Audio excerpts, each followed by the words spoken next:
Hello, welcome to my channel. Today's video is about King George Park here in Saingpon. So, kung taga ibang lugar kayo, punta kayo dito sa Saingpon MTR Station, exit A1. Dito makikita nyo yung Queens Road West. Turn right kayo at diretso sa paglalakad. Marami kayong makikita dito sa Saingpon. Isa siya sa Western District. At tuloy-tuloy lang yung paglalakad at sa kanto may makita kayong stoplight at tawid kayo dito. Then dyan sa greener, yung mga nagre-recycle dyan. Dyan din ako nagpapakilo ng mga plastic na mga waste. At dito sa iskinita na to, akyat lang kayo dito. At ito ang tinatawag na Center Street.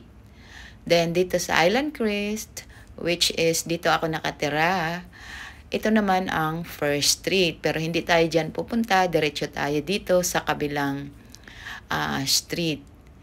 So dito, mag-turn left tayo at makikita natin ang Hospital Road.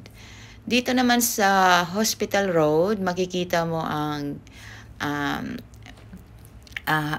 school ng Faculty of Dentistry. So, pwede kayo ditong pabunot, magpalinis ng ngipin. Libre po siya, pero kailangan yung pumila. Pero sa ngayon yata ay online na. So, online booking na lahat dahil high-tech na nga tayo. At dito kailangan nating tumawid dahil dito sa right side ang park. So, dyan, ito yung sa kabila ito. Sa kabila ang Prince Philip Dental Hospital.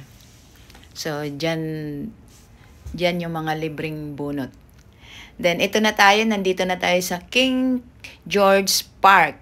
So, entrance na to. Ito yung first entrance. Doon sa kabila, merong exit or entrance din.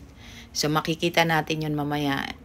Makikita natin itong seal ng King George, Hong Kong. At akyat tayo ng konti. Yan. So, pag akyat natin, makikita natin ang playground. Sports ground actually. Ayan, may mga naglalaro ngayon ng soccer. Yan, so dito marami siyang mga benches. Nood tayo ng